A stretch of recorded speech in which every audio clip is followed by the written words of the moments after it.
Anderson, Butler County, Ohio, north of Cincinnati, has been very kind to Republican presidential candidates over the years. Since 2000, the Republican candidates won each time, including in 2016 with Donald Trump with 61% of the vote. And with us right now are 9 Trump voters here in Fairfield, Ohio at Rick's Tavern and Grill.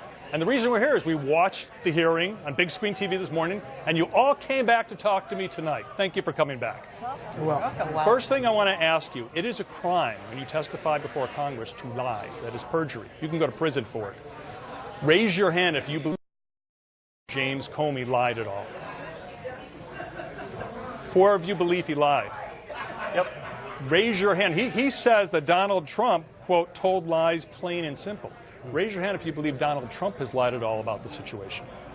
None of you believe that. For those of you who did not raise your hands, if neither person lied, how could that be possible? They tell different things. Who didn't raise their hand? Why do you think if nobody lied, how could that have happened? Well, first of all, things can be distorted and appear like lies. And I think maybe the media might have distorted some things, and the media. Now we're not getting both sides. Now, you raised your hand. Do you think Mr. Comey should go to jail? I think that my impression of Comey at the beginning of this was that he was kind of a L.A. Ness kind of guy, the way he went out there, Martha Stewart. But especially with his testimony today, he's more like an Ian Fleming, where he wants to be the next novelist. A lot of things that he came up with seemed like he's more inclined to fiction. One of the things he testified about, he said he was in a room with President Trump. President Trump told his attorney general and his son-in-law to get out. And he says President Trump told him he hoped he would let it go regarding the Flynn investigation. My question for you, a lot of people are arguing hope. That means he didn't order him. But if your superior, your boss, or when you're little, if your parent says they hope you do something, isn't that an imperative that you do it? Or is that not necessarily an imperative?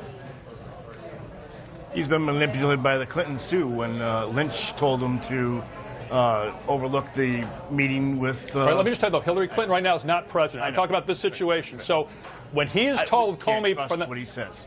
So you don't think that Comey's telling the truth about that? Right. What do you think? I think Mr. Comey should have said something at that time. Should have said something to who? To Mr. Trump? Mr. Trump. What should he have said to Mr. Trump? That I cannot do that. I have to go on with investigations, etc. And Mr. Be honest. And we have to do it.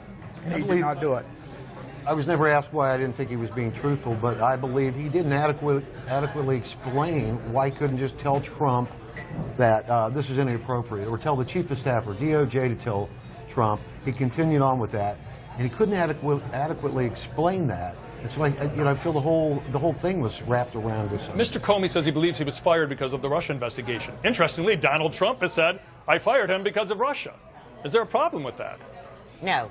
No, I don't have a problem. Why isn't there a problem with that? I don't have a problem with that. First of all, Mr. Trump represents the United States of America. President Trump is our president, and he sets a standard for everything. And when he let me just say, he had commented many times, according to the testimony, that he liked the job that Mr. Comey was doing. Then all of a sudden he's firing him because he doesn't like... Well, I think you try to be uplifting and encouraging to your quote-unquote employees, but also he set Mr. Comey several opportunities to be forthright and honest with him, forthcoming with some answers, and Mr. Comey kind of dropped the ball on that. Let me ask you this before we go. I think I may know the answer to this, but a show of hands. How many of you feel better about Donald Trump, your president, after this hearing? How many of you feel worse about Donald Trump? I guess you all raised your hands the first time. So you think that was a success for Donald Trump, but not for Mr. Comey? Yeah, absolutely. Oh, absolutely.